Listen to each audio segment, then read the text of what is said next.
Good afternoon students. हम पहले second unit start कर रहे हैं।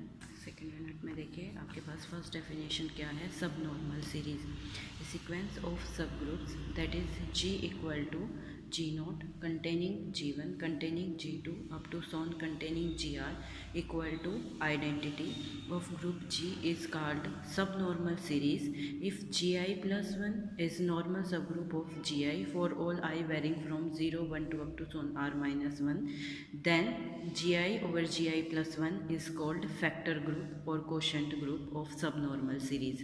देखिए हम किसी भी हमारे पास क्या है, आप क्या लोगे, एक ग्रुप लोगे G, ठीक है। उस ग्रुप G के आप कुछ सब ग्रुप्स लोगे, सब ग्रुप्स का बल्कि सीक्वेंस लोगे, ठीक है। किस तरीके से, मान लीजिए ये एक ग्रुप जी है, इसको तो मैंने डिनोट कर दिया जी नोट से, ठीक है। और इसके मैंने मान लीजिए कुछ सब ग्रुप लिए हैं G one G two up to so on G R, ठीक है। और जी आर हमने लिया है आइडेंटिटी। इससे पहले वाला अगर मैं ग्रुप लिखूँ तो उसको नोटेश करूँ, रीनोट करूँगी मैं जी आर माइनस वन से। तो हमारे पास हमने एक ग्रुप लिया जी और उसके कुछ सब ग्रुप्स लिए हमने G one G two up to so on G R, ठीक है। सब ग्रुप की डेफिनेशन क्या कहती है कि अगर H आपके पास सब ग्रुप है G का तो वो G के अंदर क्या होगा, कंटेंट होगा। अगर आपके पास प्रॉपरली कंटेंट है तो उसको हम बोलेंगे प्रॉपर सब ग्रुप, और इक्वलिटी का साइन भी हो तो वो बोलेंगे सब ग्रुप। तो यहाँ पर हमने G के ये सब ग्रुप्स लिए हैं, उनका सीक्वेंस लिया है। सीक्वेंस का मतलब मैं एक सीरीज़ बनाऊँगी, किस तरीके से देखे, G equal to G naught, ठीक है। ये तो आपका ग्रुप है ही जो आप लेकर चले हो। अब जीवन इसका क्या है, सब ग्रुप है, तो जीवन इसके अंदर क्या होगा, कंटेंट होगा, यानी कि जीवन इज कंटेंट इन जी। फिर इसी तरीके से G2 भी जी का सब ग्रुप है, लेकिन किसके अंडर कंटेंट है, जीवन के अंदर। तो इस तरीके से हमने क्या बना ली, इन सीरीज़ बना ली इन सब ग्रुप्स की। और लास्ट सबसे छोटा क्या होता है, आइडेंटिटी। तो लास्ट ग्रुप हमने क्या ले लिया, सिंगलटन ई, ठीक है। अब जो ये सीरीज़ है, इस सीरीज़ को हम सब नॉर्मल सीरीज़ कब बोलेंगे, जब ये सीरीज़ कुछ कंडीशंस को सेटिस्फाई करेगी। ये जो सीरीज़ ली है, इस सीरीज़ को हम सब नॉर्मल सीरीज़ कब बोलेंगे, इफ़ पहले फर्स्ट कंडीशन क्या सेटिस्फाई करे ये, कि G I plus one normal sub group of G I for all I varying from 0, 1, 2 up to so on R minus one. देखिए क्या बोला कि G I plus one normal sub group होगा G आई का फॉर ऑल आई वेरिंग, यानी कि हर एक आई के लिए। आई को मान लीजिए मैंने स्टार्टिंग में 0 रखा, तो आई की वैल्यू 0 पुट कीजिए, ये क्या बन जाएगा, जी one normal sub group of ji naught, ठीक है। फिर सेकंड पुट कीजिए, आई को जब 1 पुट करेंगे तो G2 is normal sub group of G1। फिर उसके बाद 2 पुट करोगे तो G3 is normal sub group of G2 up to so on last में आ जाएगा GR is normal sub group of GR minus one, ठीक है। I varying from 1 to R minus one. इसका मतलब ये जो सीरीज़ है ये किस तरीके से है, ये नॉर्मल सब ग्रुप होगा इसका, फिर ये नॉर्मल सब ग्रुप होगा इसका, फिर G3 नॉर्मल सब ग्रुप होगा G2 का अप टू सॉन। इस तरीके से इस कंडीशन को ये क्या करे, सेटिस्फाई करे। देन हमने क्या बोला, then G I over G I plus one, ये आपके पास क्या है, फैक्टर ग्रुप और कोशेंट ग्रुप है, ठीक है। तो this is called factor group और quotient group of sub normal series. ये आपके पास इस सब नॉर्मल सीरीज़ का क्या हो जाएगा, फैक्टर ग्रुप हो जाएगा। यानी कि आपके पास, आप ये बोलते थे G by H factor group कब होता है, जब H G का क्या हो, नॉर्मल सब ग्रुप हो, तब ये फैक्टर ग्रुप बनता था, ठीक है। तो यहाँ से अब क्योंकि आप प्रूव कर चुके हो कि ये जी I plus one normal sub group है जी आई का, तो इसका मतलब ये सारे आपके पास फैक्टर ग्रुप बनेंगे, यानी कि G1 बाय जी नॉट, फिर G2 बाय G1, फिर G3 by G2 up to so on GR by GR minus one. This और ऑल फैक्टर, और या फिर हम बोल सकते हैं quotient groups of this sub normal series. तो अगर ये कंडीशन सेटिस्फाई हो जाती है तो इस जो आपने ये जो सीरीज़ लिखी थी जी के सब ग्रुप्स की, इस सीरीज़ को हम क्या बोलेंगे, सब नॉर्मल सीरीज़। क्लियर है, क्या पढ़ा हमने इस डेफिनेशन में सब नॉर्मल सीरीज़ में, कि आपके पास एक सीक्वेंस होगा जी के सब ग्रुप्स का, और किस तरीके से, जो इस तरीके से हो कि एक दूसरे के अंदर वो कंटेंट हो। Then this series is called sub normal series जब Gi+1 नॉर्मल सब ग्रुप हो Gi का, यानी कि G1 normal sub group of G, G2 normal sub group of G1 up to so on. और अगर क्योंकि ये नॉर्मल सब ग्रुप है तो ये फैक्टर ग्रुप आपके पास क्या होगा, डिफाइंड होगा। देन Gi और Gi+1 is called factor group of sub normal series. Clear है ये डेफिनेशन। उसके बाद नेक्स्ट डेफिनेशन आपके पास है नॉर्मल सीरीज। यही सीरीज जो हमने ऊपर ली थी, इसी सीरीज को हम नॉर्मल सीरीज कब बोलेंगे, if each Gi is normal sub group of G।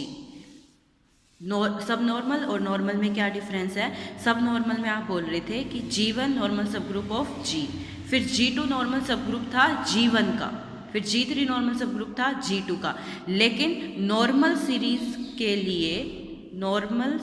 के लिए आपने क्या बोला, each Gi is normal to G for all I।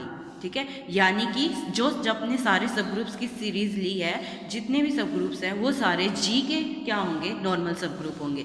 यानी कि अगर आप I को चेंज करें फॉर ऑल I को 0 तो यहाँ ले ही नहीं सकते क्योंकि G0 तो खुद G ही है, तो I को वेरी करोगे 1 2 अप टू सोन कहाँ तक, R तक। यानी कि आपके पास क्या बना, G1 भी नॉर्मल सब ग्रुप है G का, G2 भी नॉर्मल सब ग्रुप है G का, अप टू सोन GR भी क्या होगा, नॉर्मल। यानी कि जितने भी सब ग्रुप्स आपने लिए थे वो सारे क्या हैं, अगर नॉर्मल सब ग्रुप है G के, तो इसी सीरीज़ को, जो सीरीज़ हमने लिखी थी, इस सीरीज़ को हम क्या बोलेंगे, नॉर्मल सीरीज़। क्लियर है। नेक्स्ट डेफिनेशन है सेंट्रल सीरीज। वही सीरीज हमने दोबारा ली, उस सीरीज को हम सेंट्रल सीरीज कब बोलेंगे, if each Gi is normal sub group of G, यानी कि वो सीरीज क्या हो, नॉर्मल सीरीज तो हो ही हो, सारे सब ग्रुप्स आपके पास क्या हो, नॉर्मल सब ग्रुप हो। और दूसरा Gi-1 over Gi is contained in Z of G over Gi, where Z of G over Gi is called center of quotient group G over Gi। देखिए, पहले सेंटर ऑफ ग्रुप आपने definition पढ़ रखी graduation में। Centre of group में G के वो elements जाते हैं जो G के हर एक एलिमेंट के साथ क्या करते हैं, कम्यूट करते हैं। ठीक है, तो सेंट्रल सीरीज के लिए अब ये सीरीज सेंट्रल सीरीज कब होगी, उसके लिए आपने दो कंडीशंस पढ़ी। एक तो ये कंडीशन है ही कि वो आपके पास क्या हो, नॉर्मल सीरीज हो, यानी कि सारे सब ग्रुप्स आपके पास नॉर्मल सब ग्रुप हो। और दूसरी कंडीशन आपने क्या पढ़ी, Gi-1 over Gi।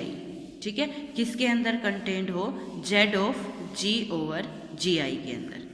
Gi-1 over Gi किस में कंटेंट हो, Z of G over Gi में। यानी कि I की वैल्यू यहाँ पर पुट करके देखिए, यानी कि G0 I को जब आप 1 रखोगे तो आपके पास क्या बनेगा, G0 over G1, factor group आपके पास ये बनेगा।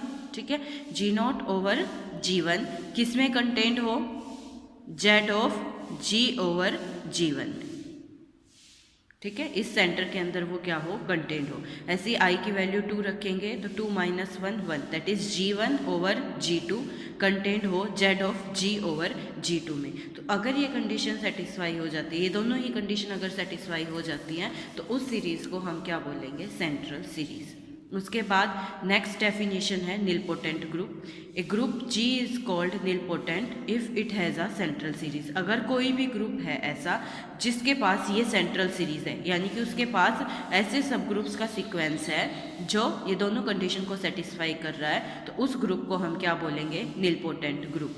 और अगर उसकी सीरीज़ की लेंथ, इस सेंट्रल सीरीज़ की लेंथ अगर R है, जैसे यहाँ पर हम देखें तो कहाँ तक जा रहा है ये GR तक, तो इसका मतलब इसकी सीरीज़ कितनी है, R है। तो अगर सीरीज़ की लेंथ R है तो उस ग्रुप को हम क्या बोलेंगे, निलपोटेंट ऑफ क्लास R। उस ग्रुप निलपोटेंट ग्रुप की क्लास भी क्या हो जाएगी, R।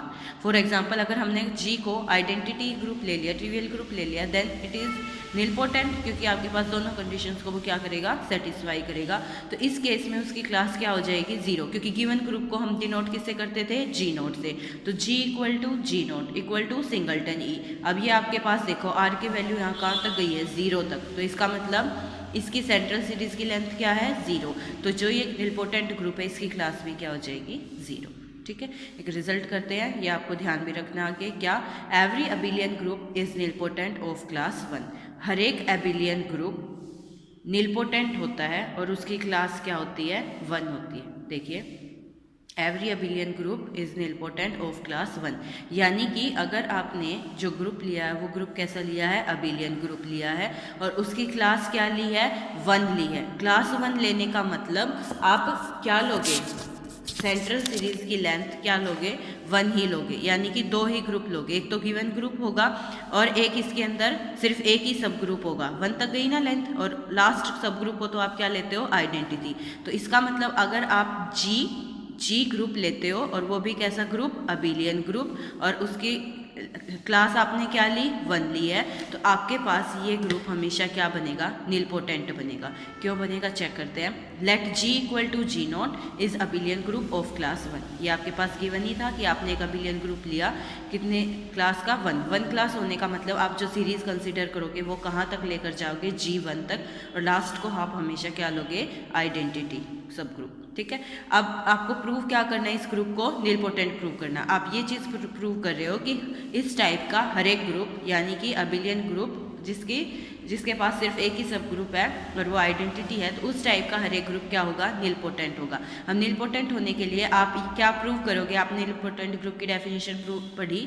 निलपोटेंट ग्रुप कौन सा होता है, जिसके पास सेंट्रल सीरीज हो। यानी कि आपको प्रूव करना पड़ेगा कि ये सीरीज कैसी है, सेंट्रल सीरीज है। सेंट्रल सीरीज दिखाने के लिए आपने 2 कंडीशंस पढ़ी थी, क्या, एक तो हर एक सब ग्रुप नॉर्मल होना चाहिए, और दूसरा ये क्वोशंट ग्रुप इस सेंटर के अंदर कंटेन होना चाहिए। तो फर्स्ट कंडीशन देखिए, फर्स्ट कंडीशन क्या कहेगी, एक ही सब ग्रुप है, यानी कि G1 नॉर्मल सब ग्रुप होना चाहिए G का। G1 है क्या आपके पास, सिंगलटन E, वो तो ट्रिवियली होल्ड करेगा ही, क्योंकि आपके पास ये सब ग्रुप तो हमेशा क्या होगा, नॉर्मल सब ग्रुप होगा। ठीक है, तो इसका मतलब फर्स्ट कंडीशन तो सेटिस्फाई होगी, ये सीरीज आपके पास क्या बन गई है, नॉर्मल सीरीज। अब आपको सेकंड कंडीशन प्रूव करनी है। सेकंड कंडीशन के लिए आप क्या प्रूव करेंगे कि क्या कंडीशन थी, Gi-1 ओवर Gi कंटेंट होना चाहिए Z of G over Gi में। तो उसके लिए अब आप I की वैल्यू रखिए, एक ही रखेंगे क्योंकि 1 तक ही लेंथ है, तो I की वैल्यू जैसे ही 1 रखी तो G1-1 यानी कि G0 अपॉन G1 किसके अंदर कंटेंट होगा, Z of G over G1। यानी कि हमने इसके अंदर I की वैल्यू को क्या पुट कर दिया, 1। ये कह रहा है कि ये ट्रिवियली होल्ड करेगा। क्यों करेगा, उसके लिए 2 रीजंस है। अच्छा, ये आपके पास बना क्या, एक बार मैं अगर वैल्यू रखूँ, G0 over G1 content in Z of G over G1, that is G0 तो आपका गिवन ग्रुप G है, और ये क्या है, identity Z over E is content in Z of G over E। यही बना आपके पास। ये कह रहा है कि ये हमेशा इसके अंदर कंटेंट होगा। क्यों होगा, उसके लिए मैं रीज़न दे रही हूँ। फर्स्ट 2 रिजल्ट आपने ग्रेजुएशन में पढ़ रखे हैं, आप इनका प्रूफ वहाँ से चेक कर सकते हैं। वो 2 रिजल्ट क्या है, if a group is abelian then its factor group is also abelian. अगर ग्रुप अबिलियन है तो उसका फैक्टर ग्रुप भी हमेशा क्या होगा, अबिलियन होगा। और सेकेंड रिजल्ट क्या है, if a group is abelian then G equal to ZG आपके पास, हाँ जी, ये भी रिजल्ट आपके पास कि अगर आपके पास ग्रुप अबिलियन है तो वो आपके पास उसका सेंटर के इक्वल ही आएगा। क्यों आएगा, क्योंकि अगर ग्रुप आपके पास अबिलियन है, अबिलियन होने का मतलब हर एक एलिमेंट एक दूसरे के साथ कम्यूट करेंगे। इसका मतलब G का हर एक एलिमेंट G के हर एक एलिमेंट के साथ कम्यूट करेगा, और सेंटर में वही एलिमेंट्स तो जाते हैं। तो इसका मतलब सेंटर ग्रुप और सेंटर ऑफ द ग्रुप और ग्रुप क्या हो जाएंगे, दोनों आपस में इक्वल हो जाएंगे। तो यही रिजल्ट, 2 रिजल्ट हम यूज़ कर रहे हैं। देखिए आपके पास by result 1 G over G1 is abelian. क्यों, क्योंकि G आपके पास कैसा ग्रुप दे रखा था, अबिलियन ग्रुप दे रखा था। और अगर G अबिलियन ग्रुप है तो उसका कोशेंट ग्रुप भी क्या बनेगा, अबिलियन बनेगा। आपने रिजल्ट पढ़ा तो G बाय G1 क्या हो गया है, अबिलियन हो गया है। सेकेंड रिजल्ट अब हम लगाएंगे।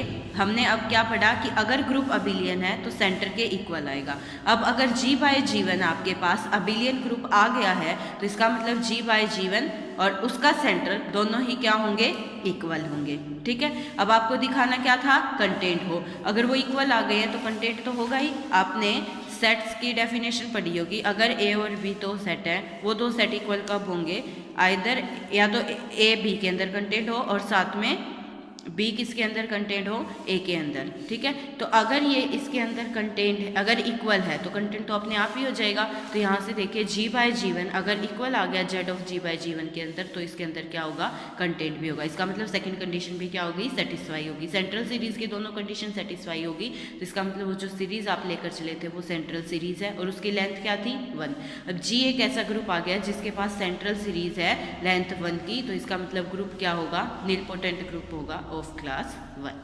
यही आपको प्रूव करना था, हेंस प्रूव्ड।